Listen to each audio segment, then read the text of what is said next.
చెప్తారంటే I am okay. ఏది I am okay, you are not okay. ఏం చేస్తాం వాళ్ళు లెటర్ ఎలా ఉంటుందంటే అంత నాకు తెలియదు, అంత నాకు తెలుసు, నాకు చేసేకపోతే నాకు అర్హత ఉంది, నా వల్ల అవుతుంది, వాళ్ళ గురించి గొప్ప ఫీలింగ్. ఇటువంటి వ్యక్తికి మీరు పోయి వెస్టింగ్ ఇస్తే వాడు చెప్తారు, చూస్తారు, ఓహో కాకుండా అవసరం ఉందా, సూపర్ సార్ చేద్దాము, ఎక్సలెంట్. మీరు హ్యాపీ అయిపోయి సార్ నేను కూడా చేయాలనుకున్నాను, మీరేం చెప్తారు సార్, నేను కూడా చేసుకుంటాను. వాళ్ళు చెప్తారంట, నీ మొహం చూడవాలి, నేనంటే ఆ కంపెనీలో మేనేజర్, నేను నా వల్ల అవుతుంది, నీ వల్ల ఎలా అవుతుంది? ఈ బిజినెస్ చేసేదానికి ఒక సైక్ ఉండాలి, ఈ బిజినెస్ చేయడానికి ఒక పొగరు ఉండాలి, నీకు ఆ కెపాసిటీ లేదమ్మా, నీ వల్ల అయ్యింది. సో తన గురించి పెద్దగా థింక్ చేసేది, డౌన్లైన్ గురించి కాదు, వేరే ఒక మనిషి గురించి చాలా లోగా ఫీల్ చేయడం, ఈ ఒక మెంటాలిటీ ఉంటే, ఈ ఒక ఫీలింగ్ ఉంటే ఈ బిజినెస్ లో ఆ ఒక కేటగిరీ జనాలు ఫ్లాప్ అయిపోతారు. తన గురించి మంచిది, హై ఫీలింగ్ మంచిది, నో నో ప్రాబ్లం, కానీ వేరే వాళ్ళ గురించి మీరు లోగా ఫీల్ చేస్తే 100% సక్సెస్ఫుల్ అవడానికి ఛాన్సెస్ ఉంటుంది. నేను ఒక క్వశ్చన్ అడుగుతాను, ఇటువంటి క్యారెక్టర్ ఉండే లీడర్ తో పాటు మీరు యాజ్ ఏ డౌన్లైన్ పనిచేసే రెడీ ఉంటారా? ఎస్ సార్, ఇది టాక్సిక్ కేటగిరీ. అప్లైన్ ఎవరైనా మీకు చాలా లోగా ఫీల్ చేపిస్తే వాళ్ళతో పనిచేస్తే అవుతుందా ఫ్రెండ్స్? అదే ఒక అప్లైన్ మీకు యాజ్ ఏ ఈక్వల్ మీ తోడుగా కూర్చొని మీకు హెల్ప్ చేస్తుంది, నెక్స్ట్ స్టెప్ తీసుకోకపోతే మీకు ఎలా ఫీలింగ్ ఉంటుంది?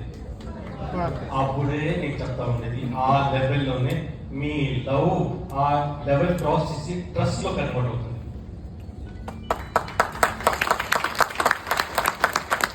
అప్లైన్ మీద ఉండే లవ్ ఎప్పుడు నెక్స్ట్ లెవెల్ పోతుంది, ఆ నెక్స్ట్ లెవెల్ ట్రస్ట్ అనేది నమ్మకం. ఈ బిజినెస్ లో కావాల్సినది నమ్మకం. నమ్మకం ఉంటేనే బిజినెస్, నమ్మకం లేదంటే అంటడం.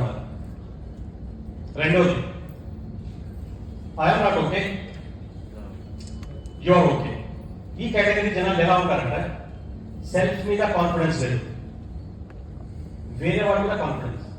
ఫర్ ఎగ్జాంపుల్ మీరు పోయి ఒక్కడికి బిజినెస్ ప్లాన్ ఇస్తారు, ప్లాన్ అంతా చూసి సార్ మీరు మాత్రం చేస్తే సూపర్ సార్, గ్యారంటీగా 1 year లోపల మీరు యూసీ కొడతారు సార్. మీరు హ్యాపీ అయిపోయి ఓకే బాబు నేను చేస్తా ఉన్నాను, నువ్వు కూడా వచ్చే బిజినెస్ ఎలా ఉంటుంది అని చెప్తారు. సార్ మా వల్ల అవుతున్నా సార్, మాకని ఫేస్ లేదు సార్, మాకని సీన్ లేదు, మీరంటే చదివిన వాడు వీళ్ళు మీద అవుతుంది, కానీ నేను చేసేది. సో ఇన్ఫీరియారిటీ కాంప్లెక్స్ అంటే ఆ కాన్ఫిడెన్స్ లేదు. కొంతమంది జనాలకి ఇమ్మీడియట్ గా మీరు చూసింటారు, అప్లై వచ్చి ఇమ్మీడియట్ గా పోయి ఎంసీ చేయండి, చేతులు కాళ్ళతో పడిపోతారు. కరెక్ట్? సో మెనీ పీపుల్ దేవర్ స్టేజ్ లో వచ్చి మాట్లాడడానికి వాళ్ళు చెయ్యలేదు. సో ఇటువంటి జనాలకి మీరు మోటివేట్ చేయాలి, కాన్ఫిడెన్స్ ఇవ్వాలి, వాళ్ళకి ట్రైన్ చేయాలి. ఎవరు ట్రైన్ చేస్తారో ఈ జనాలు కూడా మంచి బిజినెస్ లీడర్స్ అవుతారు. ఇది కేటగిరీ నెంబర్ 2. ఇక్కడ అప్లైకి చాలా పెద్దగా రోల్ ఉంటుంది, రైట్? సో ఇటువంటి జనాలు మీ టీమ్స్ లో ఈ ఒక సైకాలజీ ఉండే, ఈ ఒక ప్రాబ్లం ఉండే జనాలు ఉంటే వాళ్ళకి ఒక నెక్స్ట్ స్టేజ్ కి తీసుకెళ్ళడానికి ట్రైనింగ్ అవసరం ఉంటుంది, అది మీరు ఇవ్వాలి. Category number 3, I am not okay, you are also not okay. ఇది హోప్లెస్ కేటగిరీ. ఈ ఒక కేటగిరీలో జనాలు ఎలా ఉంటారు తెలిసిన, మీరు పోయి కొంతమందికి బిజినెస్ ప్లాన్ ఇస్తారు, అంత బిజినెస్ ప్లాన్ చూస్తారు, బిజినెస్ ప్లాన్ చూసుకుని చైనా జనాలకి పట్టే బిజినెస్ మీకు గుర్తుందా? మన సైఫాబాద్ పోలీస్ స్టేషన్లో 4 తీసుకున్నారు సార్, నేనైతే 100% చేసేదే, జాగ్రత్త మీరు కూడా చేయగలిగి. 4 కేటగిరీ జనాలు, 3rd కేటగిరీ జనాలు, ఇది చాలా డేంజర్ జనాలు, రైట్? సో ఈ ఒక కేటగిరీ నుండి మీరు కొద్దిగా దూరంగానే ఉండాలి. Category number 4, I am okay, you are also okay.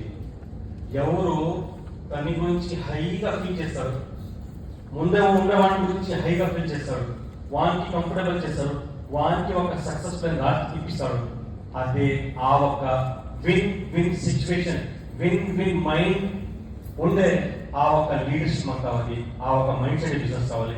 అప్పుడే మీకు నెక్స్ట్ స్టేజ్ చూడడానికి హెల్ప్ అవుతుంది. Let's move forward.